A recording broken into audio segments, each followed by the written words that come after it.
qodobka markaanu soo qaadanaa waa qodobka aanu isleenahay la wadaaga daawadayaasha iyo arrinka markaasi taagan haddii ay tahay soomaaliya gudaheeda iyo haddii ay tahay meel ka baxsan intaba barnaamijkan isaga ahi ee ra'yiga ee toddobaadkan waxa uu daaran yahay ama ku saabsan yahay guud ahaanba dowlad goboleedka soomaaliyeed ee puntland iyo xaaladda iminka ka jirta dowlad goboleedka soomaaliyeed ee puntland waxaa la yegleelay bishii agoosto sannadkii markay isu tageen aqoon-yahano soomaaliyeed iyo waxgarad iyo odayaal iyo salaadiin intooda badan ka soo jeeda deegaanada puntland si ay ugu heshiiyaan nidaam iyo kala dambayn maadaama ay burburtay dowladdii dhexe ee soomaaliya sanooyin ka hor xilligaasi la aasaasayey iminka marka la fiiriyo ilaa iyo 21 sano ayay ku sii socotaa xilligii aasaaskii ee puntland iyadoo ay isaga dambeeyeen madax kala duwan oo markaa iyagu noqday madaxweyneyaal iyo ku-xigeenno markii la aasaasay puntland madaxweynihii ugu horreeyey waxa uu ahaa allah u naxariiste korneyl cabdulaahi yuusuf axmed doorasho ayaa dhacday kadib waxaa isaguna madaxweyne noqday allah u naxariiste genaraal cadde xasan kadib doorasho ayaa dhacday waxaa isaguna ku xogay oo madaxweyne noqday doctor cabdiraxmaan sheekh maxamuud faroole kadibna doorasho ayaa la qabtay 8 bishii janawari 2014 waxaana madaxweyne noqday mudane cabdiweli maxamed cali gaas doorashadii ugu dambeysay ee puntland waxay dhacday 8 bishii janawari ee sanadkan 2019 waxaa u tartamayey qiyaastii 20 ilaa musharaxiin gaaraya marka la fiiriyo guud ahaanba doorashooyinka puntland ee sanadkan horraantiisii aakhritaankii wixii la tartamaba waxaa isu soo haray 2 musharax oo mid uu yahay madaxweynaha iminka mudane saciid cabdulaahi deni iyo weliba genaraal asad cismaan cabdulaahi oo isagu ka mid ahaa saraakiisha sare ee puntland oo isagu musharaxna noqday islamarkaasina aad u dhallin yaraa una arkayey inuu jagadaasi istaahilo dad badanina ay u arkayeen maalintaas 8 janawari 2019 doorashadii ka dhacday magaalada garowe ilaa iyo 4 cod waxaa ku guulaystay mudane saciid cabdulaahi deni oo sidaa ku noqday madaxweynaha dowlad goboleedka soomaaliyeed ee puntland ilaa iyo haatanna uu yahay ninka dhallinyarada ee jananka asad ee la tartamayey ciidamada gaarka ah ee dhinaca ammaanka ayuu wuxuu ahaa taliye iyadoo lagu ammaanayay muddadii hawsha u hayay bulshada reer puntland iyo guud ahaanba soomaali inuu kaalin mugla ka qaatay xasilinta iyo sugidda dhinaca amniga iyo dadka taagta daran in markaasi la taakuleeyo mar hadduu ahaa dhallinyaro uuna isu arkay nin kaalin fiican ka qaatay dhinaca amniga ayuu u arkay inay lagama maarmaan tahay talooyinna uu qaatay inuu u tartamo jagada ugu sarraysa dowlad goboleedka soomaaliyeed ee puntland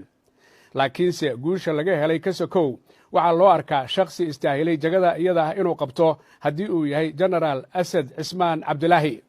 laakiinse saciid cabdulaahi deni ayaa iminka ah madaxweynaha marka la fiiriyo puntland waa hooyadii federaalka hooye waxaa laga doonayaa wax wanaajin iyo wax hagaajin taa macnaheedu ma aha shacabku inay iyagu xil gaari uu ka saaran yahay laakiin waa hoggaanka markaasi isagu xilka haya madaxweyneyaashii iskaga dambeeyey marka la fiiriyo shacabku markay arkaan hoggaan toosan iyaguna way toosayaan shacabku markay arkaan hoggaan aan toosnayn jahawareer ayaa ku dhacaya iyo wax markaa ay u arkaan wixii aan loo idman inay meesha yimaadeen puntland marka la fiiriyo madaxdii isaga dambaysay nin walba taariikh ayuu ka tegey inta dhimatay iyo inta nool madaxweynihii shanaad ayay iminka joogaan maalmihii ugu dambeeyey tan iyo intii uu 10 bilood ku dhowaad uu yahay madaxweyne saciid cabdulaahi deni 8 bisha marka la gaaro November 2019 waxa uu buuxsan doonaa biidnillaahi kariin 10 bilood madaxweynayaashii hore ee puntland soo maray markay dhowr sano madaxweyne ahaadaan sanad iyo bar ay u dhiman yihiin ayaa mucaaradnimo iyo eedeyn ay ku soo bixi jirtay laakiin madaxweynaha iminka waxa uu uga duwan yahay iyadoo dhowr bilood xilka uu hayo in culaysyo badani ay yimaadeen oo loo tirinayo hoggaankiisa inay arrintu tahay gobollo kala duwan ayuu ka kooban yahay puntland dhaqaale ayay puntland leedahay marka la fiiriyo bad iyo berri saluug badan ayaa jira iyo qaylo ka soo yeeraysa odayaasha iyo waxgaradka iyo qaybaha kala duwan ee bulshada oo ah wixii puntland ay haysatay si fiican inaan loo maamulin arrintaasi waxay keentay shirar kala duwan in la qabto shirarkaas oo ka dhacaya guud ahaanba gobollada puntland oo dhammaantoodba ay ku dhaliilayaan hoggaanka iminka jira iyo xaaladdu sida ay tahay db wall ayaa horay waxaa loola galay heshiis dhinaca dekedda ah iminka waxaa jira hadallo laisla dhex marayo oo ah in maamulka iminka jira ee puntland uu quuldaraynayo in isla imaaraadka iyo garoonka diyaaradaha ee boosaaso oo xaaladdaas lafteedana dad badan ka qayla siisay markaynu haddaba eegno barnaamijkan adinkoo ka qaybgelaya daawadayaal meel kastoo aad joogtaan fikirkiina fayowna ka dhiibanaya toosna facebookga iyo universal aad uga dheehanaysaan teleefanada shaashadda ku yaalana aad soo wici doontaan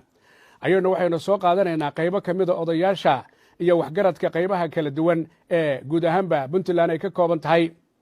waxaa kaloo aannu soo qaadan doonnaa maalin dhoweed xarunta baarlamanka garoowe arrin ka dhacday oo ah xildhibaan ka tirsan baarlamanka puntland oo su'aal weydiiyey madaxweynuhuna uu ka carooday waxaa arrintaas iyaguna ka hadlaya odayaal burtinla jooga oo sheegaya inay lagama maarmaan tahay in madaxweynaha su'aal la weydiiyo maxaa yeelay xildhibaanka isagu soo doortay ayaa waajib ay ku tahay inuu madaxweynihiisa la xisaabtamo saciid cabdulaahi deni intii uu ku jiray ololihii doorashada ee madaxtinimada puntland khudbado kala duwan ayuu jeediyey isagoo boosaaso ka soo degay maalin maalmaha ka mid ah inta aan la gaarin doorashada iminka uu ku guulaystay ayuu ka hadlay caburinta xoriyatulqowlka waxa uu ka hadlay lacagaha la lunsanayo waxa uu ka hadlay xiriirka federaalka oo liita inuu noqonayo ninka wax ka qabanaya su-aasha haddaba taagana waxay tahay 10 bilood kadib saciid cabdulaahi deni intii uu ku hadlay ma fuliyey mise wax ka duwan ayaa socda waxaasi oo dhan waxaad ku dheehan doontaan barnaamijkan ra'yigiin inaad ka dhiiban doontaan waxaynu ku bilaabaynaa odayaasha iyo waxgaradka gobolka bari oo kulan ku qabtay magaalada boosaaso maaha hal kulan keliya laakiin mid ka mida weeyaan waxay ka hadlayaan mowqifka ay ka taagan yihiin xaaladda hoggaanka sare ee puntland odayaasha reer boosaaso ee gobolka bari maxay yidhaahdeen waxaan leeyahay arlow barwaaqeeyey barwaaqa hadduu cid haatan barwaaqeeyey annagu annaan ogeyn waa iska dhici kardhaa waa magaalo waa weyn tahay haddii rag haatan la barwaaqeeyey ama meel la barwaaqeeyey jirto annagu waxa dacaam loo arkana ma ogin waxaannu indhahayaga saarana ma ogin madaxweynaha puntland waa la doortay odhan mayno annagu madaxweyne ma aha waa la doortay baarlamaankaa doortay ummaddaana soo dooratay mas-uuliyaddana ummaddaasaa u dhiibtay ku aamintay wuxuu yimi boosaaso sida ragga iga horreeyey ku hadlay wuxuu diiday in lala hadlo ilaa iyo imminka waxaannu doonaynaa inuu gale soo fadhiisto oo kala hadlo dadka maalin walba garabdhiibinta ugu hayo shakhsiyaad boosaaso haddii tobanna yidhaahdo madaxweynuhu waa fiican yahay dalkuna waa fiican yahay dadkii dalka degganaa oo degaanka ahaana aanay lahayn waxaa wax kama jiraanin waxay ila tahay inana wax ka soconayaa jirin macnana oolo intaasaan anigu hadalkayga ku soo gaabinhayaa dad badan baa waxay yidhaahdeen reer barigii waa shiiqayoo madaxweynaha waxa loo geeyey waa la kala tegayoo lama kala tegayna intaasoo beelood baanu hadda ku fadhinaa mana kala tegayno mana kala soconayno arrinteeduna maanta waa taagantahay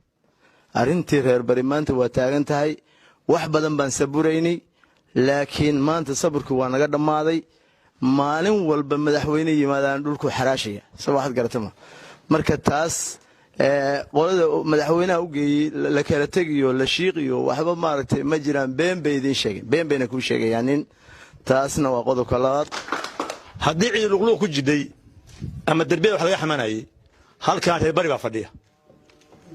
annagaa reer bari ka mid ah beelaha ugu ballaaran baanu nahay horumarka dalkaanu baanu hormuud ka nahay dekeddii waa gadan tahay 3 sano baa dekadda biibol xiran tahay maalintuu siciid bool ka soo degan wuxuu ku hadlay dadku markhaanti wey madaxweynahaas dhegaysto oo waxa ugu noqdo maalintuu lahaa dekaddu xirraan mayso wuxuu yidhi xarraga la xiri maayo muuse cali jaamac saxaafadda ka hadlo shirjaad bari ka hadlo xiray cabdisalaam cabdulaahi den haddaa gooddi iyo hanjabaa dadka lagu haya waxaanu taa qaadan kara maaha waxaanu asmacaynana maaha waxaanu qabiilahaan ku difaacaynana maaha marka koowaad waxaanu mahad celinaynaa baarlamaanka dowladda puntland oo aanu u egmanay inay noo matalaan noona waardiyeeyaan sharcigii lagu heshiiyey dastuurkii dowladda puntland shalay hawshii ay qabteen aad iyo aad baanu ugu maqsuudnay waanu u mahad celinaynaa waana qodob dastuuri ah oo waa sharciga iyagu ay meesha ku joogaan hadda kahor maanaan arki jirin baarlamaan la xisaabtama madaxweynuhuna ayuu u qaadan in isaga keliya lagu xumaynayo waxa weeyaan sharciga isagu madaxweynaha ku noqday ayaa iyaguna baarlamaan ku yihiin wagaag haddii ay ahaayeen qaar ka mida odayaasha gobolka bari markan aanu soo gudbinno odayaasha gobolka sanaag oo iyaguna ka hadlaya xaaladdu iyo sida ay tahay iyo aragtidooda baarlamaanku inay qabsadaan shaqadii loo dirsaday oo ah inay shacabka wakiil ka yihiin xukuumaddana la xisaabtamaan xukuumaddana waxaan u sheegaynaa laylama hadli karo iyo cariyaasankayga taabta xaaladdu inaanay noqone inay siday tahay waajibaadkii loo idmaday ay uga soo baxaan hadday ka soo bixi waayaan baarlamaanka waxaanu ku soo boodaynaa tallaabada ay leeyihiin inay ka qaataan waanu ku soo boodaynaa qodobka kalena waa qodobkaas Puntland te wax la wada sabeehay waxa saddexda dhardhaar la sheegay bay ahayd waxa loogu talagalay in laga faa'iideysto iyadoo harti la isku magacaabay markaa oo dal iyo dad inta laga faa'iideysto waxaan leenahay marka faa'iidadii laga doonayay oo laga faa'iideysto hadday maanta halka marayso waxaan qabnaa inay keentay mas'uuliyadda maanta gacan ku haysa gacanta madaxweynaha Puntland baa maanta barnaamijka keenay isaga dadka ugu weyn waxa ku xiga waa madaxweyne ku xigeenka ra'iisul baarlamaanka wuxuu ka dhigay bahashi wuxuu isagu gacanta ku hayo oo maamulayo waan inta tashkalahay Puntland macnaheedii iyo mabaadiidii loo sameeyey waa hore ka leexatay dad gaarana si gaara u isticmaalay oo ugu shaqaystay sidaa daraaddeed haddii aan siday ahayd iyo waxla qaybsigii aan sideedii aan lagu soo celin oo nidaamka aan la sixin aan laga dhigin nidaam hagaagsan oo toosan oo Soomaalina wax la wadaagi karta ummadda caalamkana wax la wadaagi karta aan laga dhigin waa ka tashanaynaa iyadana taladeedii baan ku fadhinaa wahagaag marka la fiiriyo qayladhaanta ka soo yeeraysa dadka iyagu shacabka ah qaybahooda kala duwan maaha oo keliya ama gobolka bari ama gobolka sanaag ama gobolka nugaal ama gobolka mudug waxay guud ahaanba ku baahsan tahay Puntland arrinka kale ee dhagaha dadka ku bato waqtiyadii ugu dambeeyay waxa uu ahaa in madaxweyne kasta oo yimaada ay ku adag tahay in lala xisaabtamo ama aanu ogolayn waxaad moodaa in hadalkaasi uu isu soo taray Soomaalidu waxay tiraahdaa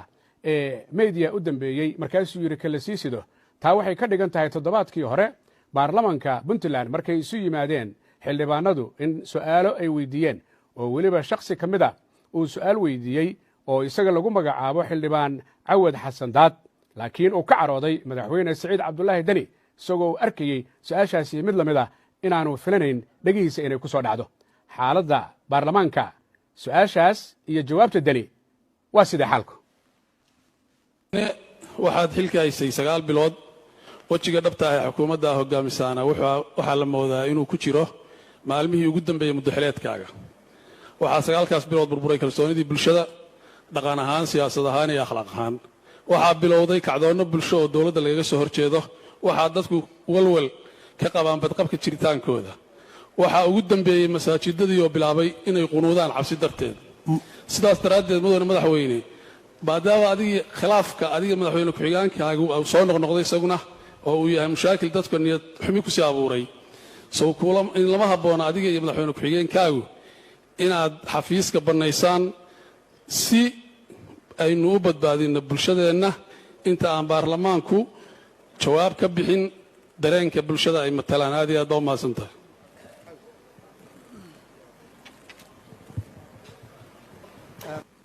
amniga meelihii ugu darnaa waxaa ka mida magaalada boosaaso waxaan filayaa dad fara badan oo mas-uuliyiin oo halka fadhida inay boosaaso ka yimaadeen waxaan ka rabaa cawil inuu caddayn dhaba keeno meesha amni darro darteed loo qunuuday masaajidka laga qunuuday jawaabtiisaa laga rabaa 1 2 waxaa dhulka sanaag oo dhan boqolkiiba 99 marka laga reebo magaalo yubba iyo in yaroo la mid ah gacanta Puntland soo gashay muddadii aan xilka haynay waxaa maanta la joogaa oo wasaaradihii dawladda oo dhan joogaan magaalada Buuhoodle oo markaan xilka nimid khalkhal abni ka jiray iyo gacan ku haynta dawladda oo maqnay waxaa la sameeyay 4 xarumood oo ciidanka lagu tababaro iyagoo aan lahayn hal xero oo xataa aanan dayr lahayn waxaan caddaynayaa inaan is-hortaag ku samaynay habka ay doonayaan xildhibaano farakutirisa inay dawladda maamulkeeda ula wareegaan oo iyagu ay rabaan inay determayn ku sameeyaan waxaan runta u sheegayaa hadalka uu ka hadlay gudoomiye su'aashayda ha ka jawaab madaxweynuhu meel kalu marayaa hadal mareed mudane hadalka madaxeed baad weydiisay waad aamusaysaa nidaamka dawladnimada haddaadan raacin mas-uuliyaddeeda adaa qaadi doona dawladnimadu waxay u baahan tahay in la ilaaliyo uma baahna in ashuun lagu addimo ma ahin nin lagu cabsiin karo in aan waajibkayga aan garan waayey mana ahin nin loo sheegi karo danta iyo dowga dawladdan ay dooratay in aan ku dhaqo wagaag arrimahaasi iyo arrimo kale markii ay baarlamaanka ka dhaceen dad badan oo reer puntland ah ayaa siyaabo kala duwan uga hadlay odayaasha reer puntland waxay u arkaan in arrinku uu yahay mid caburina marka la fiiriyo xildhibaanka isagu madaxweynihiisa doortay inuu xaq u leeyahay inuu madaxweynihiisa la xisaabtamo laakiin reer puntland odayaashooda qaarkood ay u arkayaan in arrinta ku saabsan xildhibaanka iyo sida loola hadlay aanay qumanayn bal hadda reer puntland odayaashooda qaar ka mid ihi maxay yidhaahdeen su'aaluhu su'aalay madaxweynaha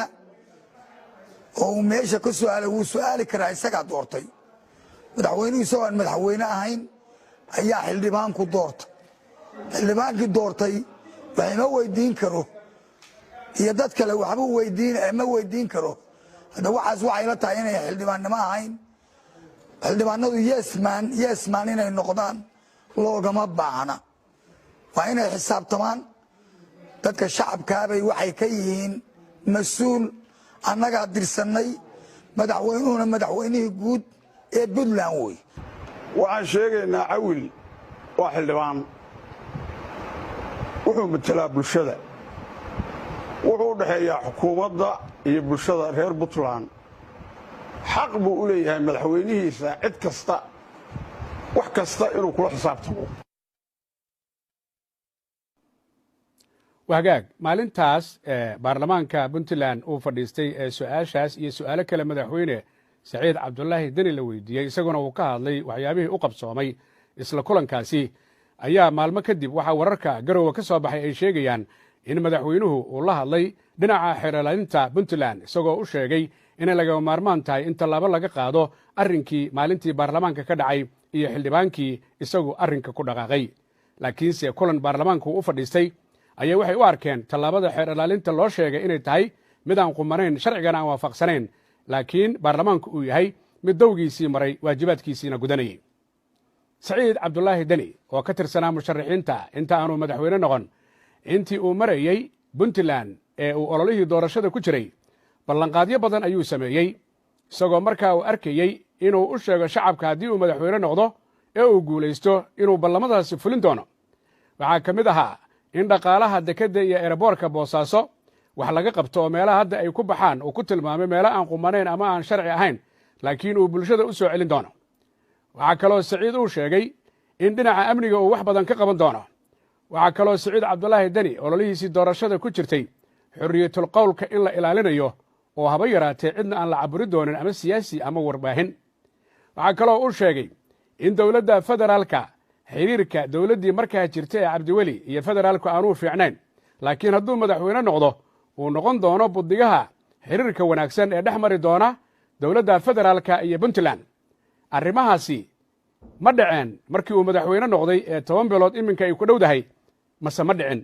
doorashada ka hor hadalladii uu boosaaso ka yidhi madaxweyne saciid cabdulaahi deni xilligii uu ololaha doorashada ku jiray muxuu ballan qaaday in lays xisaabtamo marxaladana loo gudbo marxalad laysla xisaabtamayo waxaa xaqiiqo ah in dakhligii soo xaroonayey oo nasiib darro ah in shirkado gaara jeebkooda ay galeen waxaad ka warqabtaan dakhliga magaalada boosaaso ka soo xarooda khaasatan dekedda boosaaso in niman shirkado ah ay 3% qaataan wax saxana maaha waxaad og tihiin dhaqaalihii dekedda shirkaddii la wareegaysay ay soo gudbisay oo 20 milyan ahayd inaan magaalada boosaaso waxba ka gelin eeraboorkana aan xataa jid laga siin dhaqaalihii meeshuu aaday waa layskala xisaabtamayaa dalkan intuu aamusnaan kale waa aamusnaaday codka shacabka ayaan rabnaa inuu kor u kaco dalkan waa in lagu soo celiyaa dowladnimo dadkan dowladnimaa deeqi karta wax kaloo deeqi kara ma leh xiriirka hadda ka dhexeeya dowladda federaalka iyo dowladda hadda jirta oo ayaamaha la leeyahay dib baa loo fiirinayaa waa ruwaayo dadka loo dhigaayo ruwaayo dalka loo dhigaayo weye federaalka puntland ayaa dhistay cidna marti uma aha ilaalintiisana waajib baa ka saaran madaxweynaha hadda jooga ra'iisul wasaaru ka soo noqday federaalka dhibaatada jirtana waa ula socdaa waxaa meesha ka dhacaya yaan la hadlin cidna laga yeeli maayo waxaan ogahay nabadoon xarrabo marar badan hadal uu hadlo in loo xiray sax ma aha arrintaas cidna laga yeeli maayo in codka shacabka ay maqli weydo codka shacabka waa la dhegaysanayaa waana lagu camal falayaa ilaahay idinkiisa wahagaag waxa uu ahaa madaxweyne saciid cabdulaahi deni oo ololihii doorashada intaanu madaxweyne noqone aan la dooran hadalladii uu ballan qaaday su-aasha haddaba taagani waxa ay tahay maalinka maanta ah iyo bisha nofembar 2019 oo 10 bilood ay u buuxsami doonto bisha 8eeda biidnillaahi kariim inta uu ka hadlay intaasi wax ma u qabsoomeen ma u meel mareen mase arrinku ma qumana su-aasha koowaad waxa ay tahay waa sidee xiriirka federaalka iyo puntland intii uu madaxweynaha ahaa su-aasha kale ee la isweydiinaya waxay tahay arrinta dekedda iyo arrinta dhinaca ayroboorka boosaaso iyo xoolaha ka yimaada xaalkooda waa sidee iyadana waa su'aal jawaab u baahan waxaa kale oo laga hadlayaa xorriyatulqowlka ama warfidiyeen ha noqoto ama siyaasiyiin ha noqoto intii madaxweyne saciid cabdulaahi deni oo puntland madaxweynaha ka ahaa 10 bilood miyaa qof hadal uu ku hadlay ee siyaasiya ama weriyaal loo xiray mase say doonaanay u hadleen oo lama xirin taasna waa su'aal u taalla guud ahaanba dadka daawadayaasha ah oo iyagu barnaamijka nagala qaybgeli doona dad badan oo reer puntlandihi marka la fiiriyo waa ay salugsan yihiin xaaladdu sida ay tahay oo waxay u arkaan inaanay qumanayn warar ayaa jira dhinaca puntland ka imanaya oo ah in madaxweynaha iyo madaxweyne ku-xigeenka iyo guddoomiyaha baarlamanka xiriirkooda aanu qumanayn haddii ay taasi jirto arrintaasi waxa ay keenaysaa habac inuu soo galo hoggaanka sare ee puntland maxaa yeeley puntland 21 sano ayay jirtay 21 sano waa muddo aad u dheer waxaana la filayay dadkii budligayaasha ahaa inta dhimata allah u naxariistay inta nooli waxay filayeen in hore loo socdo haddii hore loo socdo waa wax quman laakiin haddaan hore loo socon arrinku ma qumanaanayo su-aasha kale ee meesha taagani waxay tahay waxyaabaha aasaaska u ah nolosha sida caafimaadka sida waxbarashada ee dhinaca puntland gobolladeeda iyo degmooyinkeeda xaaladdu waa sidee waxaa jirta in dad badani ay ka faalloodaan arrimaha puntland oo ah dadka u dhashay ee ka soo jeeda iyo kuwo kale oo aan ka soo jeedin soomaalidu mararka qaar waxa ay tidhaahdaa haddii dadka aan ka soo jeedin degaankaasi ay wax ka sheegaan puntland keliya maaha waa gobollada oo dhan inay cillo tahay laakiin haddii meesha aad ka soo jeeddo aad dhaliishid inaad xaq u leedahay laynka telefoonka asalaamu calaykum waraxmatullahi wabarakaatu وعليكم السلام ورحمة الله وبركاته. ها أد بان كوسو دوينيا مقعاقي هلكا جوجتو ولاalo محمد أحمد حاج عقب مديق وكو سلامايا إن دنكن ومغرب وناكسن وحان كاسو وعيا دقمد وبري قالان فيلا بيريا فيلا بيريا إيقا سو وعيسا دقمد وبري مكة المكرمة يكبل لابتا حقنا في سوريا كل ماتا سيال لقوي هاي آديات هيا مغرب وعبد القادر حسين فكر كاي كديبا برنامج كان حالة بنتلان والله runtii horta annaga Soomaali markaan nahay Puntland waxay noo tahay iyo Somaliland ba waa labada meel ee aan ku faano yani dowladnimada amniga horumarka isbedelada ka dhacay jiray dabcan waxay noo ahayd role model koonfurtan kale markii loo eego si fiican laakiin hadda Puntland waxyaabaha ka soo cusboonaaday waa waxyaabo annaga oo xamar joogno aan aad ugu xunnahay sababtoo ah isbedel يعني عبد الله يوسف عبد موسى عبد ولي قاس isbedel بجيل buu bedelayay maanta Saciid Cabdullaahi Deni waxaan aaminsanahay doorasho dhacday muddo sanad hadda wali umaysan dhamaanin waxaan qabaa in fursad la siiyo aan lagu kicinin qalaas siyaasadeed dabcan anigu siyaasadaas ee Puntland aad baa ula socdaa warar baa jira la sheegayo leeyahay dowladda federaalka baa gacmo-gacmeynaysa laakiin waxaan hubna maahan reer Puntland waxaan rabaa baaq inaan ugu jeediyo TV Universal salaadiinta dhaqamada haweenka dhalinyarada waxaan leeyahay waxay sitiin fursad aad ku caanamaasheen waxaan rabaa madaxweyne Saciid Cabdullaahi Deni iyo xukuumaddiisa iyo madaxweyne ku-xigeenka Axmed Karaash in fursad la siiyo wax ay qaban karaan qabtaan haddii khilaaf uu ka jiro madaxweynaha iyo ku-xigeenkana meesha waxay leeyihiin isimo salaadiin leeyihiin inay soo kala dhexgalaan aan aaminsan laakiin haddii la yiraahdo waxaa idinku dhacayso beesha caalamka iyo kala faquuq iyo Kampala Accord baa idin dambe intee u tashada deegaanadiina aad iyo aad baa u mahadsantahay adoo jooga via Liberia degmada Waaberi oo fikirkaaga fayuu ka dhiibtay guud ahaanba xaaladda Puntland iyo barnaamijkan iminka aad daawanaysay daawadayaal weli waa telefishinka caalamiga ee Universal Studio London oo si toos ah uga dheehanaysaan barnaamijka xaaladda Puntland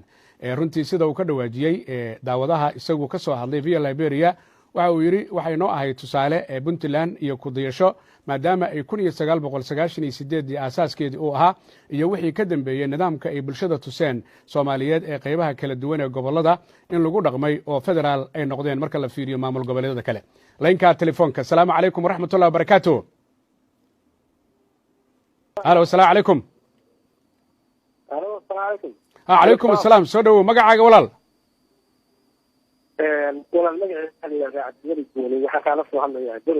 soo dhowow cabdiweli diiriya tiri garow waa joogtaa waa meesha iminka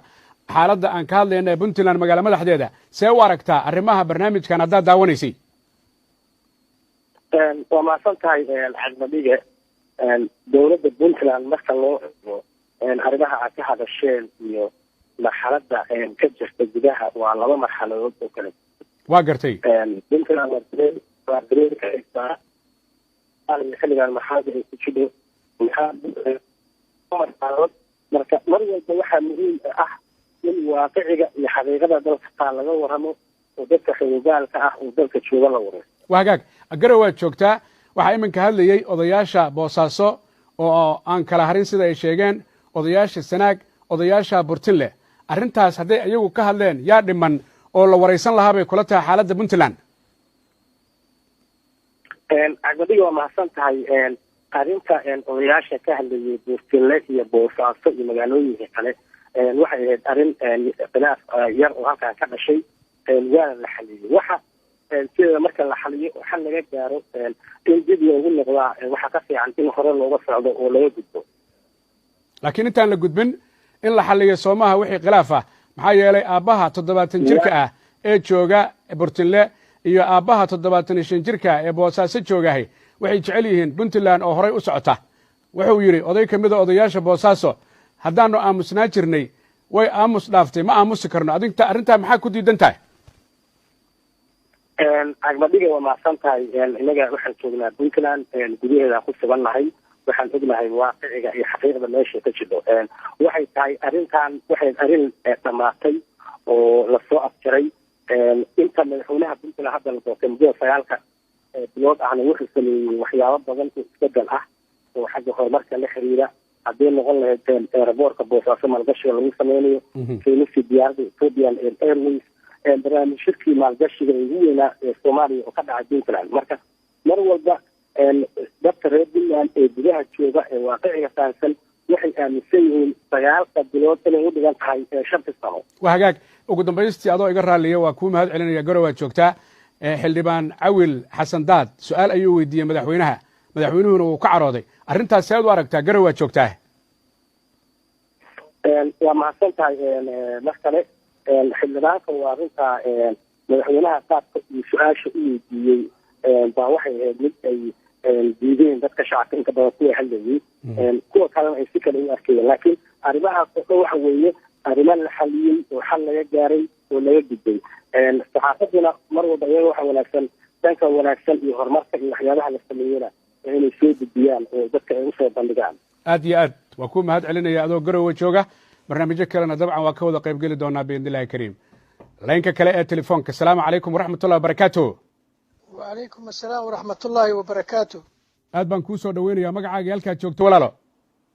armadhiga waa xuseen nookiya oo jooga jarmalka soo dhowow sideed u aragtaa xaaladda puntland oon iminka ka sheekaynayn haddaad barnaamijka daawatay hordhiciisii wallaahi horta niyo puntland anagu codkaaga xoogaa kor igu qaad raalli ahow سعيد markii la oleynayo oo maartay ugu oleynayo in la doorto ballamadii uu qaaday waxba kama fulin marka ugu horeysay waxay eeday inuu dawladda federaalka la shaqeynayo markii la doortay miciyo dheer buu la soo baxay dadkiiba uu leeyahay ma hadli kartaan dekadiiba uu iibiyey airportkiiba uu iibiyey boosaaso cunaqabatay saaray asaga dekada madaxweyne ma aanu ahayn midaan airportkana wax la hubo weli maaha marka taa anagu ma qiri karno saaxiib adoo raalliga sida ay ka hadleen odadhaqameedyadii boosaaso aan anagu halkan ka daawanaynay hase ahaatee waxa weeyaan horta marka ugu horeysa wuxuu ku gacan sayray dowladda federaalka kow wuxuu ku gacan sayray idoo waddo loo dhisaayo boosaaso oo isaga laga rabay qoonda ay dowladdii ku taakulaysay qoladii dhisaysay gacanta ku haysa waddada inuu yidhi sidee loogu dhiibi karaa aniga koontadayda maa lagu soo shubo oo laysoo marsiiyo marka horta nin kasta oo maaragtay kursi ku fadhiista wuxuu sameeyaa isbeddel isaga u gaar ah waa gartay maxaa aad isleedahay wax waa lagu xallin karaa haddii ay sheegasho badani jirto sida odayaasha aad ka arkaysay meelaha kala duwan wallaahi waxaan odhan lahaa madaxweyne siciid inuu maaragtay isimada iyo odayaasha iyo dhaqanka iyo suldaanada iyo boqorka intaba uu la tashado oo maaragtay cararkan oo jeebkiisa gooniya ula cararayo ama fikradiisa gooniya ula cararayo inuu maaragtay dadka talada leh oo suldaanada iyo odayaasha iyo meesha beesha degan oo ka qayb geliyo oo la tashado oo cagta u dhigo dowladda federaalka ballanka oo ka qaadana oo la galo oo maaragtay la shaqeeyo oo la isu geeyo Soomaali oo aan tafaraaruq cusub maanta lala geyn siciidani waxaan leeyahay dib isugu eeg wixii aad shalay ku ololeysay iyo maanta waxa ku jirto dib isugu eeg dadka aad u mahadsantahay waa ku mahad celinaya adigoo jooga Jarmalka oo barnaamijka ka qayb qaatay daawadayaal weli telefishinka caalamiga ee Universal ayaad dheehanaysaan stuudiga ku yaala London iyo barnaamijka dhinaca ra'yiga ee aad nala wadaagaysaan oo ah xaaladda Puntland aad la socotaan Puntland inay dhinacyo badan horumar ka samaysay ayna tahay tusaale wacan marka loo fiiriyo Soomaalida inteeda kale laynka kale ee telefoonka assalaamu calaykum waraxmatullahi wabarakaatuh wahagaag laynkaasi waa soo geli waayey hadduu kuu soo geli waayo daawade ku dadaal inaad mar kale ku soo laabatid waa uu kuu soo gelayaa fikirkaaga fayuu ka dhiiba barnaamijkan ku saabsan xaaladda Puntland daawadayaal Puntland tan iyo aasaaskeedii waxyaabo badan ayaa u qabsoomay marka la fiiriyo hogaanadii kala duwanaa oo la oran karo tusaale waxay u yihiin Soomaalida inteeda kale taasina waa tay ku mutaysteen hooyadii federaalka waxaa loola jeedaa mar haddii wanaag fara badan uu ka yimid mar haddii shirar badan oo lagu yegleelayay dhinaca federaalka lagu qabtay Puntland magaalooyinkeeda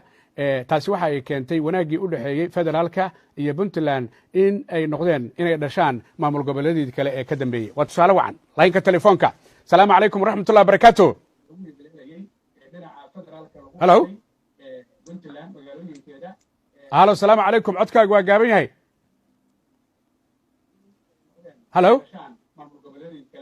wahagaag qofkaasi ima maqlayo daawadayaal waxaan rajaynayaa inaad telefoonka ku dhawaataan tvgana la gaabiyo laynka kale ee telefoonka assalaamu calaykum waraxmatullahi wabarakaatuh halo halo assalaamu calaykum wahagaag universal tv stuudiyaha london iyo barnaamijka xaaladda Puntland oo aad ka dheehanaysaan dacallada adduunka adinkoo fikirkiina ka dhiibanaya sidaad u aragtaan xaaladda iyo arrimaha laga hadlay sida wax lagu xallin karo sida la isu kaashan karo wixii khalada sida loo sixi karo iyo amuuruhu sida ay maalinka maanta ay yihiin laynka kale assalaamu calaykum waraxmatullahi wabarakaatuh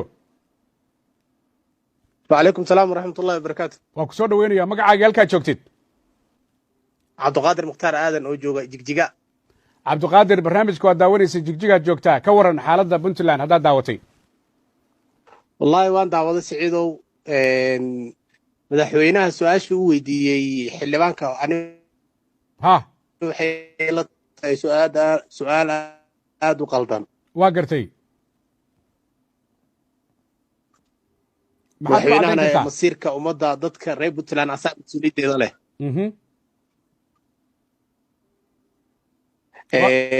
wariye cabilow haddee madaxweynaha amniga Puntland shalay markuu imaanayo meeshuu taagnaa maanta meeshuu taagan yahayna waa la ogyahay ma ahan war qoraala oo warqad ku qoran oo keliya ma aha waxqabadka madaxweyne Siciid Cabdullaahi Dani waa wax muuqdoo la taaban karaa tan xildhibaanku raggii doortay ayuu ku jiraa su-aal buu weydiiyey su-aashii uu weydiiyey waxaad leedahay wax su-aala madaxweynaha lama weydii karo maya madaxweynaha su-aal waa la weydii karaa laakiin su-aal ku habboon baa la weydii karaa oo sharciyan ah ma aha madaxweynaha in la dhaho masaajid hebel baa amni darro darteeda looga qanuuday wahagaag midda ku saabsan xorriyatul qowlka dad baa xiran weriyaal baa ku jira arrintaas see u aragta adoo jigjiga jooga wariye cawil horta aniga wax saxaafadda oo aan maqlay oo inay garowe ku xiran yihiin ama Puntland ku xiran tahay maana maqlin laakiin waxaan ogahaa aniga puntland inay tahay hooyadii puntland inay tahay wax yar warya cawilow cagta wax yar walaalo aad iyo aad ani waxaan ogahay puntland inay tahay hooyadii federaalka iyo hooyadii xorriyatul qoolka weliba waxaan maraqaati kahayo anigoo tv-ga daawanaya in madaxweynaha iyo madaxweyne ku-xigeenka iyo guddoonka baarlamankaba si cad oo bareer cad loo dhaleeceeyo dowladdan dowladihii ka horeeyey iyo kuwii kasii horeeyeba wariyaha wuxuu xaq u leeyahay war saxan ay dowladda tabiso ama dowladda ka soo baxo ama war nadiifa oo bulshada inuu gaarsiiyo ma ahan in wariyaha uu shaqsi ku shaqeeyo aragtidiisa ee fadhiya gobol kala fadhiya ama caasimada adoo iga raalliya oo jigjiga jooga adiga hadda magacyada wariyaasha xiran iyo waxa lagu xiray lama socotid difaac culus un baad uga jirtaa jigjiga sidaad u muuqatid dad baa xiran ama ha noqdaan shakhsiyaadaan wariyaal ahayn ama wariyaal idaacado ka shaqeeya dabcan waxaana loo arkaa wararka ka imanaya in loo xiray maxaad warkaa u sheegteen haddii hadda roobab ay ka da'aan magaalo soomaaliya ka mid ah ee aan anigu sheego in roobabku da'een haddii la yidhaahdo muxuu roobka u sheegay abaar baanu meesha u rabnay arrintaasoo kale adigu matalan ma wax quman ba ilaa qofkii waa uu sheegay wixii dhacay wagaag aad buu mahadsan yahay wax quman maaha cagtow laakiin ha isa saarin middaa waa ku maqlaya middaa ka hadlaysay middan isma laha cagta haye laba isla ma aha way kala duwan tahay wariyaha waa inuu ku shaqeeyo xog muuqata inuu ku shaqeeyo bulshada usoo tabiya maaha inuu shaksi jeebkii wax shaksi uu soo qortay inuu saxaafadda dadka usoo sheega maaha aad iyo aad baad u mahadsan tahay adigoo jigjiga joogaad barnaamijka igala qayb qaadatay waa kuu mahad celinaya maasha allah laynka kale ee telefoonka inta uu soo gelayo daawadayaal waxaan rajaynayaa markaad telefoonka qabsataan in aad tv-ga gaabisaan laynka kale asalaamu calaykum waraxmatullahi wabarakaatu wagaag haddii uu kaa go'o waad ku soo laabanaysaa laynka kale asalaamu calaykum waraxmatullahi wabarakaatu wagaag daawadayaal weli waxaad nagala socotaan telefishinka caalamiga ee universal studio london iyo barnaamijka xaaladda puntland dabcan puntland waxyaabo badan ama dhinacyo badan ayay horumar kala duwan ka samaysay waana meesha mar walba doorashadu ay ka dhacdo waana tusaale fiican laakiin dhaliilo ayay qabeen madaxweynayaashii soo maray haba kala badsadeen dhaliilahaas taasoo ay dadku ka cabanayaan dadka cabanaya daawadayaal ma aha dad ka yimid gobollo kale waa dadka reer puntland oo ah dadka loo adeegayo oo loo ballan qaaday in wanaag iyo horumar loo horseedayay fiicnaan haddii ay dhacdo in dadku ay qayliyaan halkan suldaan aan ku waraystay ayaa jira toddobaad ka hor oo ka mid ah salaadiinta puntland waxa uu ii sheegay in culaysyo badan ay jiraan dhib badanna uu jiro horena aanu u jiri jirin ma aha oo keliya siciid cabdulaahi deni inta uu joogo laakiin madaxweynayaashii ka horreeyeba inay arrimuhu jireen laakiin ay soo tarayeen su-aashu waxay tahay sidee looga gudbi karaa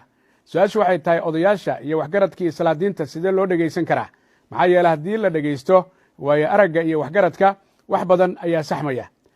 heerka maanta raggii buddigay puntland ay filayeen 21 sano kadib puntland ma taagan tahay mise ma taagna haddii ay taagan tahay waa guul iyo horumar iyo sababtii loo aasaasay haddii aanay taagnayn xaggee wax ka qaldan yihiin xagaldaacu xagguu ka jiraa yaan wax sixin xaalkaas waa sidee loola xisaabtami karaa iyo arrimo badan dabcan adduunyada marka la fiiriyo waa ay ka siman tahay inay dhibsadaan arrimaha isla xisaabtanka laakiin soomaaliya marka la joogo kumaba sii jirtaba oo waa ay ka duwan tahay waxaan rajaynaynaa inaan barnaamijyo kale aanu soo qaadanno oo guud ahaanba ku saabsan arrimaha horumarka iyo wanaagga ay madaxdu ay dadka u ballan qaadaan iyo marka ay kursiga ku fadhiistaan waxyaabaha soo baxa inay yihiin wax la socon kara lana saan qaadi kara wixii horey loo ballan qaaday iyo wax aan la saan qaadi karin waa universal t v iyo xaaladda puntland laynka telefoonka asalaamu calaykum waraxmatullahi wabarakaatu halo asalaamu calaykum wacalaykum asalaam aad baan kuu soo dhoweynayaa magacaaga halkaad joogtid cagmadhega waa ku salaamay waa nairobi aan kaa soo wacaya maasha allah soo dhowow barnaamijka waad daawanaysay waa sidee fikirkaagu xaaladda aan ka sheekaynayno aad baad u mahadsan tahay waana markii ugu horeyso universal soo waco si fiican maasha allah ku mahad celinaya fikirkaygu waxay ila tahay in loo daayo muddada la doortay qof walba si fiican oo aan lagu caraqladayn si fiican ninka xildhibaanka su-aalaha uu weydiinayey ma ahayn su-aalo munaasab ah waa gartay sababtoo ah qofka waxaa la rabaa inuu marka wax weydiinayo si habboon wax ku weydiiyo marka madaxweynuhuna ma fiicnayn inuu xanaaqo oo meesha ka kaco waa gartay marka anu waxaan ku talin lahaa in loo daayo 4 sano la doortay ama 5 sano sidoo wax ku wadana ma xuma intuu 9 bilood joogeen wax badan buu qabtay midda ku saabsan ballanqaadyadii ololihii doorashada sida arrinta xuriyatul qowlka dad baa xirxiran iminka tan iyo intuu xilka qabtay ama wariyaal ama dad kale xaaladdaas ka waran xaaladdaas waa arrin mar walba dhacda oo qof kasta waddanka aad joogtid ee hadda ingiriiska ama meel kastaba ahaatee waa wax dhaca in kambeenka iyo ay kala duwanaadaan actionka qofku la yimaado waa gartay oo qof markuu bannaanka joogo wax badan buu sheega laakiin waxaanu fiirinaynaa maslaxadda guud iyo sida wax loo wado marka waxa weeye boqolkiiba dadka reer Puntland meel kasta way ka dhacdeen hal wari xiran yahay ama laba xiran tahay waana wax loo baahan yahay la saxo maahan in dhiiraado waa ku saxan yahay lagu sii wado laakiin waxa weeye waa in muddada la siiyey sidoo wax ku wadana boqolkiiba 90 way saxan tahay marka la fiiriyo waa hagaag arrinta ugu dambaysa oo ku weydiinayo nin xoogaale baa tahay gobolkii geeska Afrika joogta Saciid Cabdullaahi Deni wuxuu ahaa nin xildhibaana nin wasiir noqday federaal soo maray iminka madaxweyne ballanqaadkiisi waxaa ku jiray waxaa ballana Puntland iyo federaalku xiriirkooda inuu hagaagayo waxaa hadda la sheegaya waa cayaar arrintaa ka waran iminka arrintii ma muuqatee xaggee wax ka qaldan yihiin bay kula tahay ma ahan in Saciid Cabdullaahi Deni dhinaciisa keliya uu wax ka wado marka uu leeyahay waan la shaqaynaynaa wada shaqayntu waa inay ka timaadaa labada dhinac si fiican laakiin ma ahan in hal dhinac wax ka socdaan hadduu wax qoonsaday waxa weeye dowladdii federaalku laftigeedu war ma lahan war waxa la rabaa inay maslaxaad iyo wax gasho hadda sidaasoo kale Jubbaland xaggaas ku xirtay Puntland xagga ku xirtay galmudug waa tana dhibaataa jirta marka waxa la rabay dee in aan hawshaan ma ahan Saciid Cabdullaahi Deni keligiis inuu dowladdii daba socdo daba orday waxay ahayd in labada dhinac laga wada hadlo ma garad aad baan kuu fahmay waa mahadsan tahay Nairobi baad joogtaa waa kaaga mahad celinaya waqtigaaga qaaliga biidnillaahi kariim Universal TV Studio London daawadayaal barnaamijkeenu waa gabagabo dabcan ma noqon doono barnaamijka ugu dambeeyay ama xaaladda Puntland ama xaaladaha dowlad goboleedyada kale barnaamijyo kale ayaa jiraya oo dhammaantoodba ka sheekayn doona xaaladaha guud ahaanba Soomaaliya laynka ugu dambeeya assalaamu calaykum waraxmatullahi wabarakaatuh waagaag qofkaasi uma soo gelin waxaan siinayaa fursad ama hooyo ama aabe kamida qofka ugu dambeeya haddii kale barnaamijku waxa uu noo noqon doonaa mid sidaasi ku soo gabagabooba laynka telefoonka assalaamu calaykum waraxmatullahi wabarakaatuh halo aad baan kuu soo dhaweynayaa magacaaga halkaad joogtid magacayga waa maxamed waxaan joogaa magaalada boosaaso soo dhawow boosaasaad joogtaa barnaamijkana waa la socotaa waa fikirka maxaa kuu baxay markaad eegtay fikirkaagu muxuu yahay waxaan aad uga xumahay marka hore telefishinka Universal oo u shaqaynaya qaab aad moodo inuu